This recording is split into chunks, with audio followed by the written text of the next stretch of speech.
Yeah. I'm ready. Hey, what's happening? You are live with the Toe Bugs. We got Jeremiah Craig, Nate from Cecil Boots, and Angel Rios joining me tonight. How are you guys doing? I'm doing well. Getting on YouTube right now so I can catch these comments. Happy Cinco de Mayo. Cheers. There it is. Happening. You are No cerveza in my fridge either. Chat's not pulling up for some reason. We got Carol and Mark Dodson in there right now. All right, cool. Yeah, I'm pulling it up on the other screen. Hey, Carol. Hey, Mark. Good to see you guys. How are y'all? Anybody got plans for putting something in their cup for the night? I got a margarita that my wife made. Okay, all right. Quality. You know No it. beer. I just got this this Dr. Pepper, zero sugar, but it's like a cream soda. So it's like that sounds good. Yeah, I swear you guys should be sponsored by Dr. Pepper. Has anybody reached out yet? Because come on, you can't be giving them all this free, this free exposure. I'm gonna have to write them an email. At least get an affiliate partnership or something. Yeah. Come on, this is way too much for free. Get us a link. Oh, man. So, Jeremiah, what have you been up to, my friend? Nothing much, just working. Just getting the videos, trying to get some more giveaways working, planning the album release that's coming out next Friday. Okay, Life is for taking chances. Been busy with that. So been staying busy. But I haven't been living it up like you have, Angel, on your honeymoon. Well, that was all play, man. Very little work. The only work was like camera work. And so I literally I brought 2 extra belts so I could get some photos and stuff. Yeah. And I got photos of the belt I was wearing and just the one of the 2 belts that I brought with me. So it really wasn't much work. That's good though. I'm sure your wife is happy about that. Yeah. She was, yeah. She was really excited, man, dude. I would never have expected my wife to be so excited. She's like every other day, she's like, I can't wait for our next trip. Like we're talking about going to the Chizo's place now, and she's like, I can't wait for the next trip. I can't wait. I'm like, wow, I must have did a really good job. And plus, it's like the first time we can actually get out and go do things, right? A little bit safer. Yeah. So it's like me and my wife were making those same plans. We're like, can't wait to do all of this stuff. We're even talking about going down to Austin and visiting Chizo's from up here in Boston, making a flight down there. So we're in the same sort of mindset. We want to get out and do stuff. Well, hey man, you need to let me know if y'all do that, because my stepson just moved to Austin. So we're probably going to be going down there quite a bit. Everyone will know if I go to Austin. That's for damn sure. That would be really, how cool would it be to have okay, so in the the heritage community on Instagram, we call them like denim hangs, when you're wearing silver denim hangs. So we just have a day where guys just hang out. They either find a place where they can drink coffee and just hang and shoot the shit like we're doing now. Mm-hmm. And obviously it's like local. So it's like they'll do a Southeastern one every year. They have one up in like New York. And then I think they have one like in Cali. But we had a bunch of guys talking about doing one here, like in Arizona. But I think it'd be cool to do something with the cowboy boot guys. You know what I mean? Without a doubt. Yeah. Without a doubt. Having something where, a small conglomerate where we're kind of all marketing it, but promoting it together at the same time, and have like a once a year kind of deal where we all hang out, maybe have an event, maybe a giveaway, something exciting like that. Yeah, that'd be awesome. Would be pretty cool. I love that idea. I'm down in Antonio like probably 4 or 5 times a year for work. So that's pretty close to Austin. Perfect. Yeah. Definitely. Yeah. Jeremiah, I'm excited for your new album, man. That album cover is badass. Thank you. It was done by Christopher Butler of butlerdigitalstudios.com. The dude is so talented. I swear, I don't know how he isn't hired by like Marvel or DC Comics. He's so great. I'm glad you like it because Yeah. I'm so happy with it too. He's such a cool dude.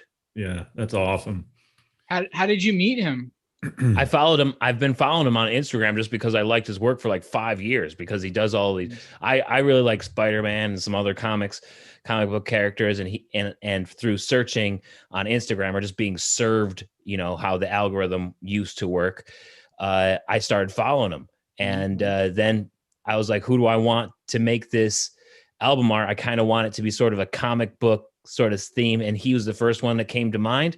He responded right away to my message when I asked him if he wanted to do it, and he was really pumped for it. So I'll probably make a video with him doing a little bit behind the scenes. So you'll see a lot more about the art coming here in the next few weeks. Nice, man. Sweet. That's When you post these, I mean, do you guys post? I'd really love. I still haven't gotten most of your like Instagrams or the other types of social media that you guys have. Are these in the links for the YouTube video, Nick? When we no, but I can put them in there. Yeah, I'd really like to start. Like I didn't realize Angel did the boots or the belt leather work. You said you were on your honeymoon, and you said the only work you had to do was hammer work. So I wasn't exactly sure what you were referring to. Oh, camera, like camera photos. Yeah, sorry. Oh, Hammer time. I'm like yelling in the camera times.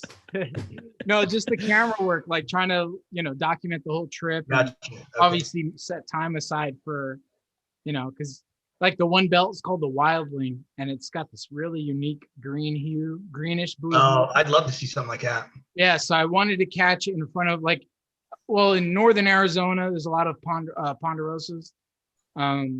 But we were up in Utah most of the time. So there was a lot of other trees. I don't know what they were, but so I made sure to get that. But I had the other one, which is called the black. That's the other belt that I showed you, the one I'm wearing, the black top. And I wanted to get some photos of it sitting on asphalt. You know what I mean? So I was thinking like Zion National Park, or what was the other one? Monument Valley. There's lots of like beautiful plateaus right on the road where you can just, if you get no traffic, you can throw something in the middle of the road, that center yellow line. Oof. And catch, the whole backdrop. That would be a good pick. That was that was the idea, but there was a lot more driving, a lot less stopping. There's tons of those roads in Arizona too, though. It wouldn't take you. You could do it in an afternoon if you wanted to. Yeah. Oh, I know one place where I could definitely get that done. That's what I'm talking about. You see any bison in Utah? When last time I was up there was getting close. You don't realize how massive these creatures are until you get like right up on them, and they're twice the size of your car. Yeah. Beautiful. I haven't seen bison since like upstate New York a long time ago. I want to say that's where my memories, if my memory serves me correct, it was somewhere northern east that I saw bison, and it was at night too. We stopped at a gas station in our moving truck just for gas. I think we're maybe checking air or something, and like I just had a flashlight, and it ended up like going in the field like next to the parking lot, and I just saw the mist coming out of their the breath coming out of their snout at night, and I was like, what the heck? It was like a huge black looking thing. I was like, it's a buffalo. Look, Mom, a buffalo. Yeah, I thought it was a bear at first. I was we didn't see surprisingly, we didn't see hardly anything up in Utah. And we went all the way up to Moab. So, it's past the halfway point. We didn't see as much as we expected, and it was pretty cool. So, but I don't know. I think we were planning to go to Wyoming, but we didn't make it. We had so much fun in Utah. We were kind of just taking our time. And next time we'll go up to Utah or up to Wyoming and maybe even Montana. But that's the cool thing about your setup with the way that you have your truck set up and that camper shell and stuff, is that you just can do what you want. Like if you want to stay a little bit longer someplace, you can just do it. Mm-hmm. I love vacations like that, where you make the plan, but then you're like, oh, this is working, so let's go. It's good for you guys. That's the way. That was the plan. Was my wife and I, anytime, we've got 4 children, we can't just get up and go have date night whenever we want. So every few months we'll have, take a day trip. The best time we've ever had, we've done it ever since, was just taking a day and just not planning it out. Figure out as you go. We've had the best times that doing it that way. With no like real itinerary, just make it up as you go. We've had the best times that way, and we were like, you know what, let's do it this way. We'll take our time. We've got a week time slot. We can kind of go further, but let's try to keep it within a week. And yeah, that was it. And so having the truck with everything we need, water, fuel, food, to last us a week. We didn't have to stop anywhere except for ice, and that was 2 times during the week. That's like everything you need is in there. It's the camper, it's a tent, the spare tire. No doubt. Carol says the best plan is no plan. I completely agree. Me too. That's how I like to wing it. It's fun when you don't have a plan. It's not always the smartest. It's always wise to have at least a. That's why it's so fun, because you don't know what's going to happen. Yeah. Oh, geez, yeah. All right. Well, speaking of having a plan, tonight we're gonna talk about how to identify certain hides, and maybe we'll get into a little bit of how to care for those as well. But I know a lot of you, when you're looking for used boots, myself included, you may not know exactly what hide you're looking at. So you hop on Facebook or Instagram or something and message people. So Nate figured that would be a good topic for tonight, and I agreed. And he's going to help us out with that a little bit, and we'll all chime in when we can. Yeah, I'm looking forward to learning. Yeah, me a lot tonight. Yeah, sure thing. So I'm not trying to bore everybody with a big presentation, but I'm going to show a couple of photos just to kind of get us on the right track on as far as which types of skin we're looking at and which types of hide. So I'm going to start out with probably the 3 biggest ones that everybody wants to hear about. These are the top 3, I think, when you're talking about buying gator, crocodile, caiman. What's the difference? How do I understand, which skin I'm looking at? A lot of sellers, and I'll admit first off that I'm one of the ones to do this. You get more hits when you have more of those keywords in there, because a lot of people search for alligator, and they may not even understand until they kind of drill into the details what the differences are between those particular skins. So right here, I've kind of made a little bit of a quick guide for American alligator skins. There's a couple of unique things about American alligator. So they're one of the only crocodilian species that has an umbilical scar. They have an umbilical cord inside of their egg that attaches to the skin. And so a lot of makers in the vintage community would try to kind of highlight that to show this is genuine American alligator. They would highlight it on purses, on boots, kind of like you see the rowstone on stingray. The flank scales are all even. So when you see a lot of these larger American alligators, you'll see very even circular flank scales. And then for alligator, you've got a 2-2-2 head cut. So if you're looking at a head cut, you have rows of 2 horns on the head each. That's how you know it's a genuine. Uh-oh. You freeze up. Oh no. He said genuine head cut. That's how I know. So it sounded like he was saying. Uh-oh. We lost you. I hate when the suspense. Yes. The suspense. I never knew that about the umbilical scars. Yeah, me either. You guys still there? Yep, we got you. We're here. Bring up that slide again. What's that? Bring up the slide again. Yeah. All right, there we go. Nice. Yeah. So where were we? We were at 2-2 head cut when we lost you. I think. And that's how you know it's right. So head cuts, and you'll see in the subsequent photos that when you're talking about a crocodile or caiman, there's specific differences in the rows of horns on the head, as well as the scales themselves. So if you look at Nile crocodile, there's kind of a huge tail for the belly, and that's these isopores right here. You see these small little hairs that come out. This is how crocodiles sense their prey. And those are tanned out of the belly leather. And you'll also see they have a 4-2 head marking for Nile crocodile, right? So 2 in the front, 4 in the rear. And that'll give you a pretty good sense when you're selecting a boot about whether you have a genuine crocodile product. Now, this is the one that gets passed off a lot of times as alligator and crocodile. Mm-hmm. And Caiman's not, the most inferior leather in the world. It's still gator. It's still beautiful. It's got the great scales, but unfortunately it's not pliable and durable like crocodile and alligator. The scales are filled with bony plates. So you can kind of see here when you're looking at the scales, how they're crinkled up over top of the bone when they're tanned, as well as this 4-4-2 head cut style. And then the uneven flank scale. So if you're looking at a flank cut, you have kind of these larger, fatter circles and these narrower ones in the middle. And that'll describe to you that you're looking at Caiman skin. Looking at several pairs of boots, you can pretty much start to tell the difference based on the different cuts.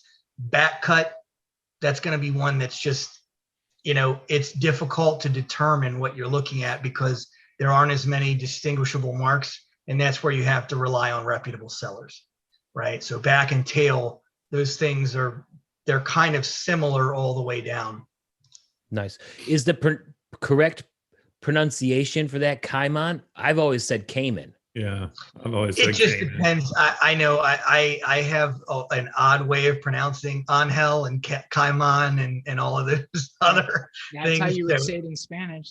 Correct. Yeah. So I have a degree in Spanish, so I tend to revert to the Spanish pronunciation occasionally. So yeah, Cayman in English. Yeah. Cool. Works for me. I was just curious. Yeah. So I have a question. Go ahead.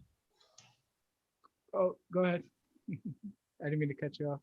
No. Go ahead. I had a question.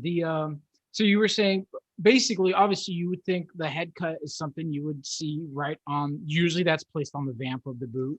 Correct. That's pretty obvious. Now, you were talking about the umbilical scar. Where on a boot do you think that would end up? Would that end up being like on a shaft or?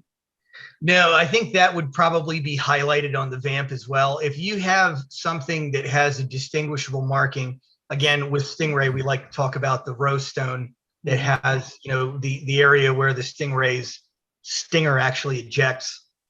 Those are things that bootmakers like to highlight. They really like to highlight specific distinguishable markings for material so that you can determine that material is in fact authentic. There's a big conversation, especially in the exotic like purse community and exotic boot community about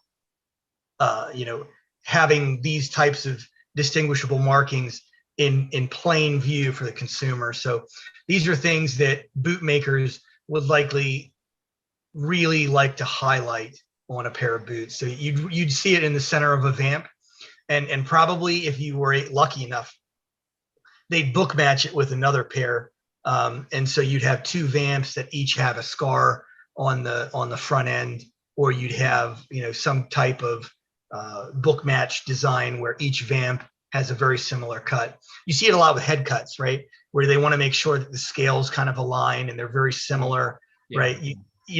Kind of the draw of a natural product is that it's unique, but then you also want to have each vamp have its own, character to it. So. Right. Yeah, definitely. And just so you know, that Aiden Rios, that's my little 10-year-old. Hey, Aiden. Oh, cool. So he's Hey, buddy. part of the combo.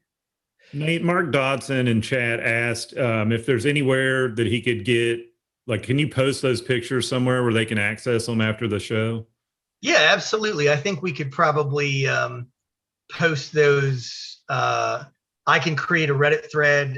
You know, I don't know if people who've been here for the last 2 shows, I moderate our cowboy boots on Reddit. I can post them on there.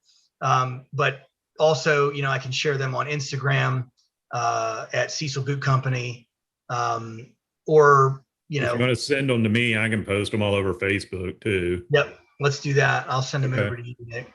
I'll definitely be looking at all, you know, like Cayman, Gator, and Croc now, and I'll be testing myself every time I see a pair. Right.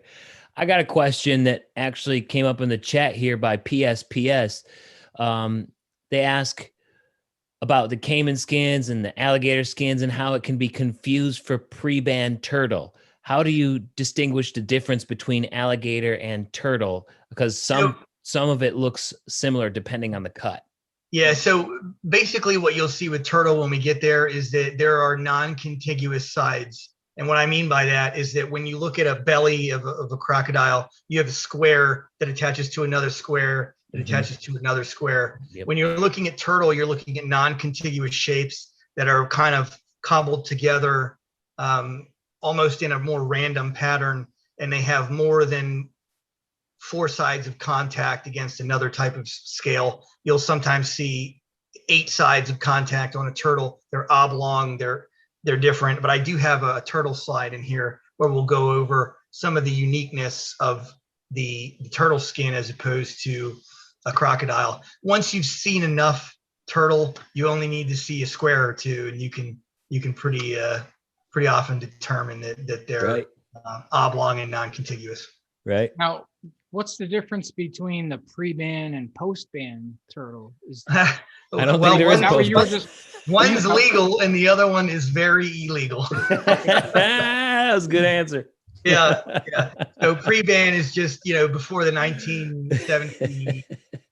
It started in 1973 and it ended up, I think it like they put the last sea turtle species in like 1978 around there, where basically, you know, hides were phased out, right? And it happened to hornback lizard in the 90s. It happened to anteater in the late 90s, early 2000s.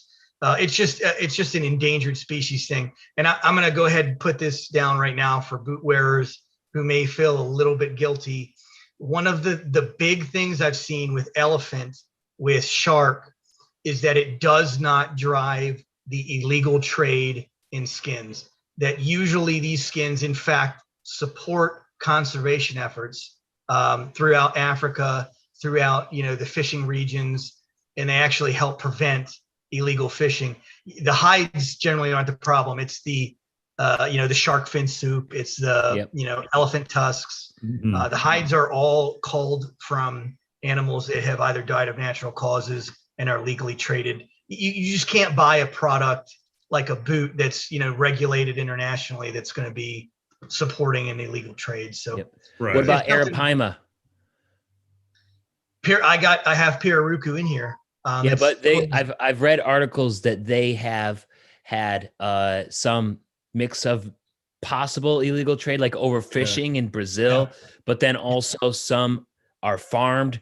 Where does that lay? Have you heard anything about that, about how maybe some illegal exports or imports are coming into the U.S. that may have it's the closest thing to anteater. So a lot of people are really looking at the scale similarity, and it's got great, outstanding figure, large scales.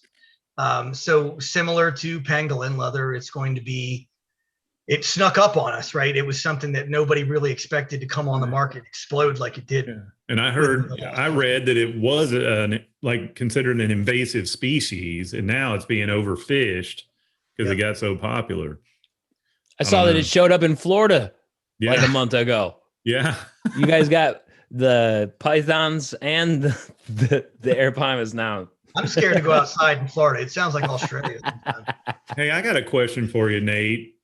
Speaking of pythons, you know, I'm in Texas and there is absolutely no shortage of rattlesnakes. So why is, you know, there's only a few companies even making diamondback rattlesnake boots, really, and they command a really high price, you know, for a snake skin. What's the deal with that? Why are those skins hard to get? Do you know? It is very difficult to correctly tan a rattlesnake hide. And oftentimes the tanning processes specifically are passed down within companies or families that have kind of a good process, their own ability to tan the hide. Okay. And so like the if you people have an tanning for blackjack aren't necessarily selling their skins to everybody else. If you can tan a rattlesnake hide, you can basically choose your price. There again, you're right. There's no shortage of the actual species itself. It's just the ability to correctly tan it, and that hangs true for a couple of snake breeds as well, where you're looking at the yellowing. I don't know if you've ever seen an old pair of skin, snake skin boots that look like somebody butter hasn't brushed their, yeah, exactly. right. Yeah. Can't believe it's not butter. For lack of a better term, they're basically yellow, and that's because the tanning process has evolved, and it's especially noticeable on rattlesnake hide. Python probably not so much because it's a white off white anyway. But for rattlesnake, when you get yellowing scales on that, and you've spent $500 on a pair of boots, it's going to infuriate you. So they really lock down the tanning process. Okay. All right, I have some of these on here, so I'm gonna go ahead and move down. Yeah, man, it is. So Teju lizard, right? This is, some people love it, some people hate it. Some people won't buy a pair of Teju online. But I have here both a boot made by T.O. Stanley. This is premium Teju lizard skin from the 1980s. You can see here on the counter, this is the other scale pattern. So here's the belly, right? And then here's the kind of the back scale, what we call a dress lizard pattern. And then over here is the natural hide. This is what a Teju lizard looks like before it's dyed. This is rising in popularity online. A lot of people are interested in natural Teju skin because you don't see it very much. It looks like a snake skin pattern. It is, really attractive pattern to look at. It's almost a shame when you dye something that's naturally beautiful, kind of a darker color, and get rid of that. But certainly a controversial skin to some people. I like that. I like that I do natural too. pattern. Why is it controversial? Well, I would say you don't see a lot of natural Teju out on the market. They're just it's just in low supply. A lot of people, a lot of major tanneries, when they get it, they do a pink, they do a brown, they do a black, all the popular I got to see this colors. But that natural hasn't been made in quite some time, and it's actually kind of hard to find online. So vintage is maybe one of the only places where you'll see it. So I charge a higher price, and some people would say, well, it's the same skin, but arguably rarity commands the price. Yeah. Do you think the popularity of the natural caiman and alligator right now has anything to do with the lizard becoming more popular in the natural state?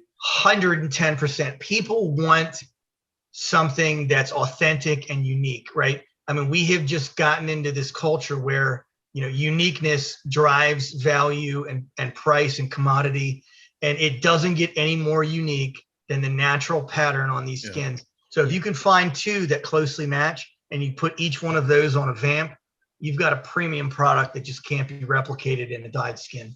Yeah. All right, so I'll move on real fast. Hornback lizard, any of you guys have a pair of these? I wish. Yeah, they were made around the late 90s, or maybe early 90s, illegal. Actually, Tony Lama got busted with a large illegal warehouse full of these at one point during the 90s and 2000s. So these are very similar to the wear of lizard. There's not a lot of give, but you can't beat the tiger's eye pattern. When you're talking about uniqueness and value, this beautiful kind of tiger's eye pattern that makes the belly scales weave in and out is something of a premium skin when you're looking for those vintage and exotic skins that are rare. You can find Teju lizard every day. Hornback, that's something that you're probably going to find once in every 1,000 Teju lizard boots. So I like how the wrinkles kind of go wavy around, like above and below, yeah, instead of like the other reptiles where they're more straight. I kind of like the wavy wrinkle. And what's interesting is usually in the belly, is where you would see those wrinkle patterns, but this is actually the back of the lizard, and the belly looks exactly the same as Teju. So if you look kind of towards the heel here, you can see that that same reptilian Teju figure that goes over towards the belly. So you can only use half the skin. That's another rare point for a hornback lizard, is that you're basically limited to the back cut, and the belly is going to be used for things like the counter, the heel counter, for other pieces of the boot. How's the durability compared to Teju? I have not once, and this could be due to rarity, I have never bought a pair of hornback lizard that has had a massive tear in the side like I have seen with Teju. Right. And it could be, the premium price attracts people that are going to care for their boots. But I'll tell you, specifically with this, the rigidity is a huge factor. When you put your foot in one of these, you're not expecting a lot of give. You probably need to size a half size up, because it will give you absolutely nothing. It's not ostrich. It's not kind going of like to bend. Stingray. Yeah, exactly like Stingray. It's not going to bend. It's not going to move. It's not going to push out. But arguably one of the more attractive pre-band levels. For sure. Yeah. One thing that a lot of people don't like, and I know on that hornback lizard, you can't really get around it, but a lot of people don't like it when it's a pieced vamp, but sometimes it comes out really cool looking, in my opinion, if it's done well. I agree. I mean, even like on a Cayman boot, a lot of times you'll see that as a 3-piece vamp, but when it's done well, it looks good. Yeah, you're 110% correct. And these lizards are so small, they average 3 to 5 feet, right? So how many boots are you going to get out of that? I mean, they're going to try and get as many as possible, but usually for something like this, it's not going to be in a 2-piece vamp, and they do command a premium price when they are. Yeah. Yeah, that Teju, that natural Teju, though, that's the new one. That might make it onto the list for me. Yeah, that's something I start looking for. Some natural Teju. Yeah. Woo! Like that. Yeah, man. That black and white pattern and the speckling, it looks like kind of like a snake, but enough like a reptile, What I was getting was the pattern that you showed, that natural. It almost looked like when you're looking at the audio frequency of like a recording. Yeah, that's how peaks. it looked, like line over line over line. That's how it looked, and that was pretty cool. I even appreciate the little bit of yellowing that comes with the natural. I think that's not too, if it's not too drastic, I think it's acceptable. I mean, that wouldn't bother me too much. It kind of weaves into the natural pattern, because that you're never going to get a white that's a pure white, in nature, it just doesn't happen that often. So it's acceptable. So I don't probably need to show a picture of ostrich or full quill ostrich or smooth ostrich, but I'll just real quick, I'll put this up. Smooth ostrich is generally where people have the issue. How do I tell if it's smooth ostrich versus a leather boot? And you can see kind of all the cross markings and figure in here. Once you see enough of this pattern, you'll be able to recognize it immediately. I just tried to show a boot. This is an old Hondo pair of boots. It's what we call a half quill, right? So quills on the side, smooth ostrich on the top and the other side. So once you see this, it's easily recognizable. And I think we've all seen enough to be able to kind of recognize that it's in pretty obvious pattern. Let me ask you this: with full quill ostrich, does the size of the quills affect the price or the value? I've seen some that were damn near a 1/4 inch, and then other ones are just like a little bump. I've seen some that the larger ones, in my mind, they're more attractive to buyers because it's going to be more unique than what you see on a day-to-day basis. I don't know. Have you ever seen Gayapava leather? No. So it's turkey. It's turkey skin. They used to make this back in the 70s and 80s, and this quills are millimeters apart, and there's thousands of them all over the skin, and it almost looked like a baked turkey dinner. It's really quite a beautiful boot, but it has an interesting skin texture. So it really depends on kind of the buyer, but I would say larger quills command a higher price. Okay. Hey Jeremiah, you know those Ruho full quills that you had?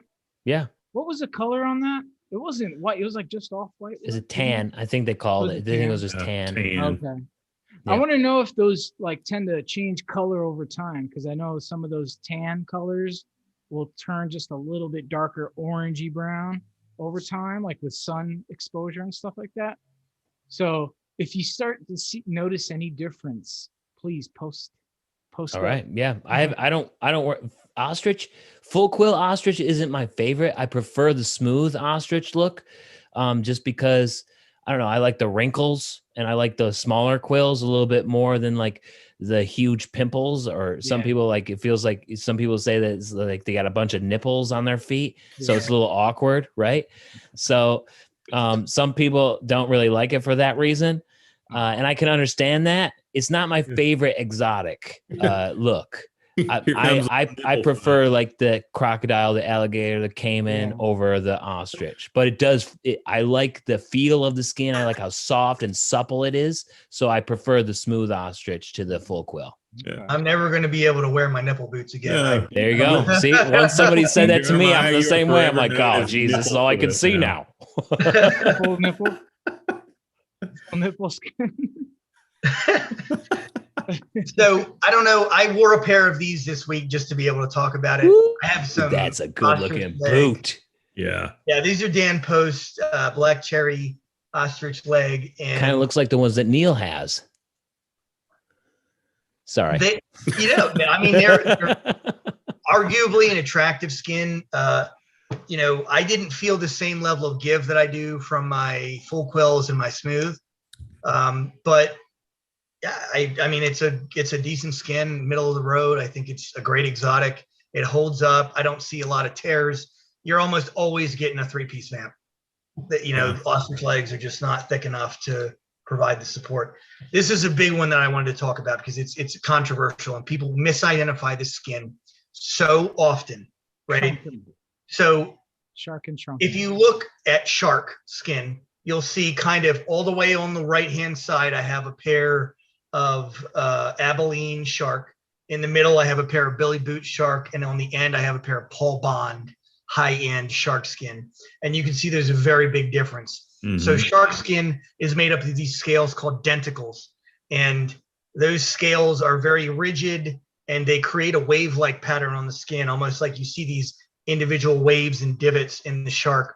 And then on the Paul Bonds, those denticles have been sanded down.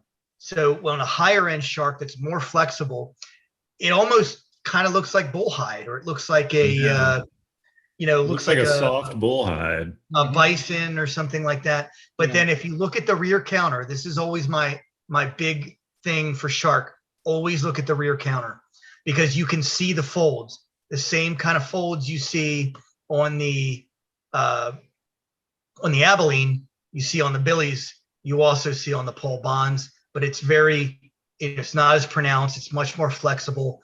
Paul Bond, those are like a $2,500 pair of boots.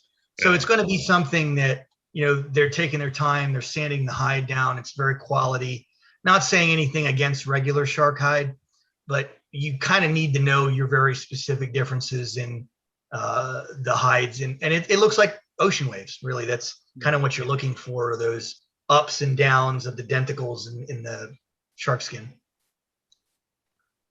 Any of you guys have any shark, or is that not something? But I can't wait to. I had those ones last week. I sent them back today. Finally, I bought 3 pair of Hondos off eBay, and the brand new old stock.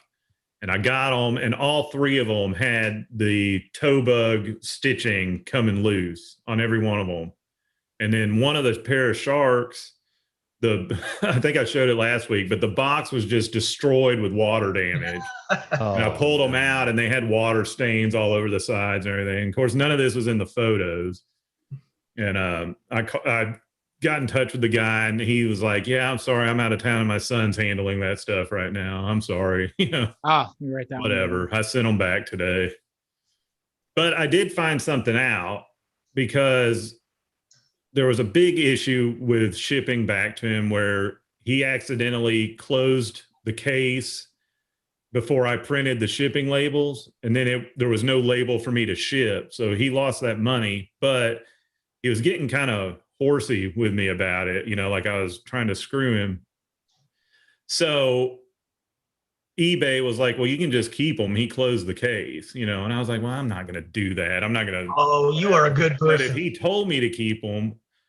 So what I did is I contacted Zane Maddox at Snellville Shoe Repair. If any of you guys ever have a boot with the toe bug coming undone, he said they can fix that for like 10 or 15 bucks. Just put new lacing through there. So that's good to know.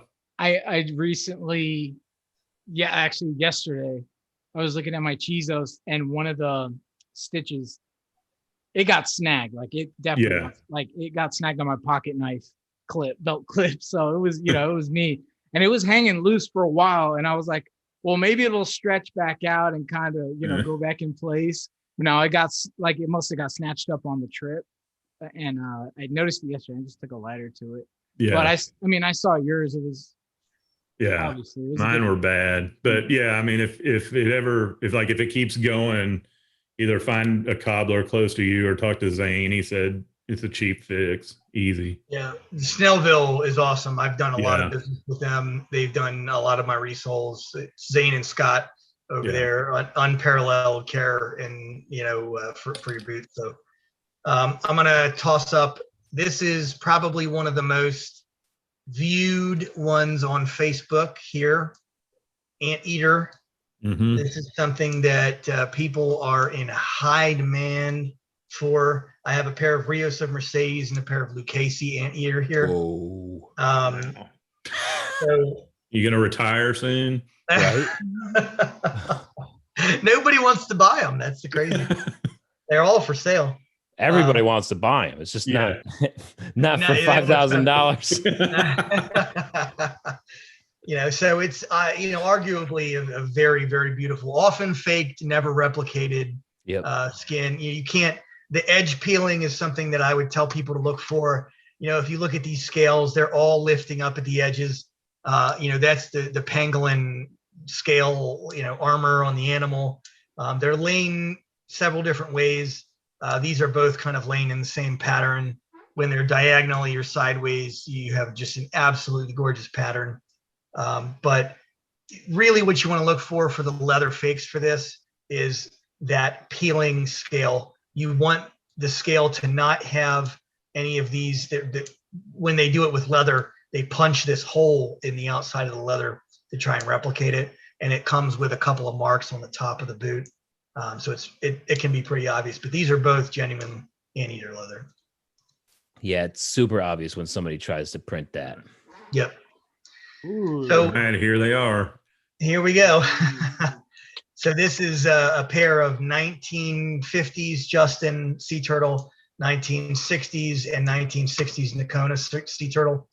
And what I want you to really look at is the care that's taken. So you can see the oblong and the scales that are kind of, you have one scale that has 1, 2, 3, 4, 5, 6, 7 partners here, right? That's an oblong scale. That's a reptile scale that will not be replicated in an American alligator, in a Nile crocodile. That type of oblong scale pattern is completely unique to a sea turtle. On the bottom here, this pair of Nakona, this is what happens, warning to you folks, if you don't condition your boots. The membrane will dissolve in between the scales. There will be massive holes in the front, sides. You can see the rot starting to occur along these scales. And that's something that, you could potentially dye out, to try and hide it, but it will never be repaired. Unfortunately, that membrane is gone and those scales will be. So you can kind of see the difference here between these Justins that were well cared for even from the 1950s, they're still in this Algonquin pattern. They're still nice and fresh. But then these ones right here that were neglected, that membrane will dissolve in these sea turtle boots, and it will make you have a bad day. So in between the tiles, it almost becomes like porous, and right.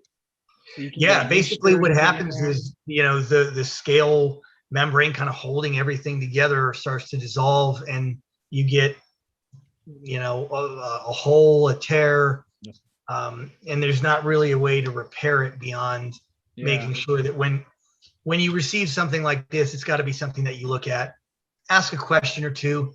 Are you the original owner? Do you know, was it your dad? Did you take care of them? Were they in a closet? Yeah. Those types of things will help you determine whether it's a good boot. Because you can see, and I'll put this back up really fast, from a distance apart, you wouldn't really be able to tell the three are very different. But when you kind of zoom in and look at these Dakonas on the bottom, you can see that, the scales in between each one are dissolving. Yeah, definitely. It's definitely not continuous. The lines are, kind of textured almost. It's interesting. The one on the far left was like, technically like a mock toe construction. Yeah, I mean, I've heard it called Algonquin. I've also heard it, as a couple of different other things, but generally I know it is Algonquin. It was very popular in the 60s and 70s and 50s. I'm not entirely sure why. I'm not a fan, but. But it seems like a way to get, like you would do the multi-piece for the vamp. Right. Sounds like it might be one way to do that. Yeah, probably the way that they originally did it. This is what we were talking about earlier. If you guys were talking about rattlesnake, right? So snakeskin, people love it and people hate it. And, there are some that swear by it, and there are some that just are not big fans. So up in the top left corner, this is spotted anaconda. Over here, we have eastern rattlesnake.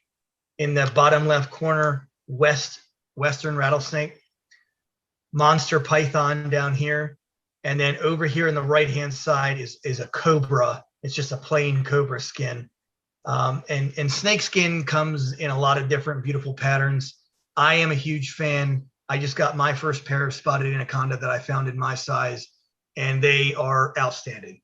I probably got more compliments on those because it's a pattern that you just don't generally see than I have on a whole lot of other ones. The big thing I think here to me is the conversation between Eastern and Western rattlesnake.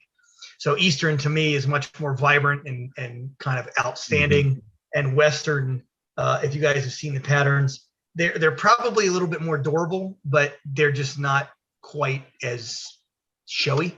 Yeah. It's not as pronounced. Correct. Yeah, they have smaller variations because they're supposed to be blending in with the gravel. Yeah. Correct. Yeah, they're out in the sun all day. They're getting washed out, as opposed to an Eastern that's hiding under a log all day for its entire life. So I'm a big Eastern rattlesnake fan, just from an appearance standpoint. Hey, Nate, earlier in the chat, Mark Dodson, I think it was, asked if snakeskin, like snake hide, was glued to a different leather before it was put on a boot. Is that correct or no? Yeah, almost all of them are. Okay. Yeah, almost all of them are, unless it's something that has some kind of durability or some type of softness and flexibility, because could you imagine the gator scales raking on the inside of your foot for an hour or two? That would be like a cheese grater. Exactly. Yeah. Ouch. Yeah. So most of these are laying on top of some basic type of leather that keeps them from. And you'll see that if you ever buy a boot like a Teju or something that has a rip in the side, it may rip through the first layer of just that initial Teju or snake skin, and then you kind of start poking at a leather liner. Right. The animals. Gotcha. So who likes elephant here? Who's a big elephant fan? Who? Yeah. Beautiful animals. Yeah, beautiful animal, and it Yes. comes in all kinds of different shapes and sizes. The big thing that you're looking for with elephant are these tiny little circles. This is true elephant right here. It's got these beautiful little circular baubles, for lack of a better term. It's like that- sandpaper. Yes, yeah. Yeah, and you'll see, so on the right here, I have a pair of old 1980s Justins. In the center, I have a pair of what I would consider to be something like elephant ear. And on the left are Larry Mahan cream elephants. And that's a close-up picture that you see here. Nice. So on these right-hand side Justins, this is what you see in a lot of vintage boots. They painted on these little white things to look like creases, because one of the very attractive features you could see on the Larry Mahans that are not painted on are the creases. That as the animals, as the animals wandering through the wilderness, you get trees and brambles and things that rub up against it that cause this beautiful natural figure that we see. Yep. However, on the ear that you see in the center, you don't see any of that kind of natural creasing. It's higher up on the animal. It's something that doesn't get, attacked or, caused a lot of permanent damage on. So this is very common, this white marking that they used to do on vintage elephant over here in the very right hand side. And then these Larry Mahans that, can I tell you something? Have you ever tried to force a fit?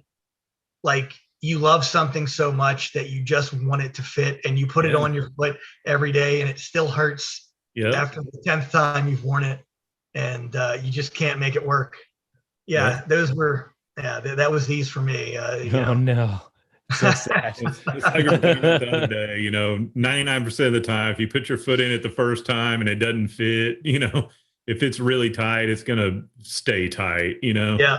I mean, they'll stretch a little, but not a size and a half. All right. So I'll do this. We've only got like 10 minutes left. I'm going to go into a lightning round. Okay. I'll just go through these last few, and that way we can kind of get to everything and we don't have to, extend this any further. Caribou, I really like this skin. This is a pair of full caribou Justins. You won't see much caribou anymore. It's kind of endangered, and there's some issues with getting the skins, but they're very beautiful. They're generally done in this type of color, a vintage boot. Cape Buffalo, it almost looks suede or fluffy. It's got these kind of elongated grain patterns. It looks fairly scaled, like on this counter over here. It is a very durable leather, but the grain tends to fade away. If you bang your toes, the sides of your foot into something, the grain's going to fade away. Giraffe, beautiful skin, very durable, more durable than buffalo many times. This is very difficult for me to identify if it's not, coming from a reputable dealer, just because the grain is so similar to so many other boots. But when it's done correctly, it's a very beautiful, very durable boot. Hippo, this is a pair of Lucchese full hippo. Whoa. All the way up and down. So they're done almost always in a suede pattern. They're too thick and difficult to work with if they're not suede. So 99% of the times you'll see a suede hippo. I can imagine. They have the most gnarly figure I have ever seen in a boot. Like these crazy bite marks and scratches. I mean, all hippos do is fight all day long over territory, over females. So you see that reflected in the figure, where you have this just deep, gorgeous figure all over the entire boot from the life of this really pretty amazing animal. This is my last slide, and this is aquatic, right? So you've got stingray. We've all seen stingray. We've all seen eel. You've probably seen sea bass. I know you've seen pirarucu. Back in the 1960s, we had whale as well, beluga whale. So this is my pair of full beluga Tony Lama whale that I have here. Very interesting dimpled figure, almost like a reverse ostrich. But if you've worn stingray, it's durable. It's pretty. I don't have any complaints on it, but it tends to rumple up. I don't know if you've ever bought or looked at a pair of antique Stingray, but they almost always have big folds on the fin because they either weren't stored properly. They're very finicky. So it's going to be one of those leathers like eel and like sea bass and like pirarucu. You got to protect the color. You got to protect the skin. So that's a quick field guide right there for identification. There's bullfrog. There's other skins out there. But I just wanted to be able to provide a quick overview on what you should be looking at when you're looking at vintage boots. How do you feel for the Stingray? How do you feel about the fact that most producers paint that little eye that they produce? Do you like that or you not like that? I don't like that. I actually just got a pair of their Stingray toes and Python. The rest of the boots are kind of an interesting. That's a little awkward. Yeah, it is. It's wild looking. It's either the worst investment I've made or the best. I'm not entirely sure. But I took off the rose stone because they paint that white rose stone on in order to highlight it. And you can tell when they paint it on because it's like glaringly obvious and half of the scales are one color and half of the other color. If you get a real natural rose stone, that's a pretty boot. And it also, you can kind of see it's just a lighter color where the stinger of the animal exits. So it's a beautiful natural fixture that I don't think we should fake. Yeah, I agree. I want a pair of Stingray boots at some point, but I don't want that painted diamond or that painted stripe. I just want it to be natural and have that eye there. Just natural. Yeah. I would want it for the texture, if anything at all. It could be a solid color. It doesn't need the eye. I do like that texture. Yeah. Yeah, and they're very, very durable. What happens is basically it's the same thing as the Caiman. There's a lot of calcium in those scales. So when you touch a real stingray, my wife and I went on a vacation to the Bahamas and got to feed them. They're very smooth, very supple. It's almost amazing that when you tan it, it turns into this pebbled kind of very durable structure. But they can last a long time if they're well taken care of. All right. Well, that was awesome, Nate. That was spectacular. very I think good. we all learned a lot. We're all smarter now. Even my 10-year-old. I saw him stopping by in the chat. He's critiquing some of he's like, I don't like that one much. Yeah. I think he's talking about the elephant. Oh. All right. Well, that's going to do it for tonight, guys. Before we go, Nate from Cecil. Before we go, what are you guys wearing today? Oh, you want to do what we're wearing? Last boot you wore. Even if you don't wear boots, what was the last pair of boots you guys wore? At the Boulez 93 hand-tooled A1s. Roman boots. Woo, buddy. Those Romans are really dope looking, man. That tool, that hand tooling. Yeah. I've always been a fan of the hand tooled Vans. I've always liked them. It was really cool. Oh, nice. Oh, those are blackjacks? Natural blackjack. Cayman. Gator. Just guessing. I was just guessing. Nice. What a choice. Nice, man. I wasn't wearing cowboy boots today, but these are actually a horse rump from Shinki in Japan. Wow, that's got a hell of a sole on it. What is on there? Yeah, so it's a stacked leather. It's got 3 layers for the midsole, and it's got a 2-piece. You had to change the tire on that, didn't you? I did, man. So I was taking. I don't have a shoehorn, or not a shoehorn, but a boot jack. A boot jacket. Jeez, I don't have a boot jacket. So what do you use? Your heel, right? Or your heel and the other foot. And so I was taking this one off after just a regular day, and the heel cap popped right off. And so I even these are custom made boots. But I bought these secondhand. So I messaged the maker, nice guy, great guy. And he was like, "Oh no, I'm so he was like, I'm panicking." And I'm like, "No, it's all good. I just wanted to show you, this sucks. Maybe talk to your employer or whoever." He's like, "I know exactly who made those, man. He's no longer with us, one of those." So but what I did, fired?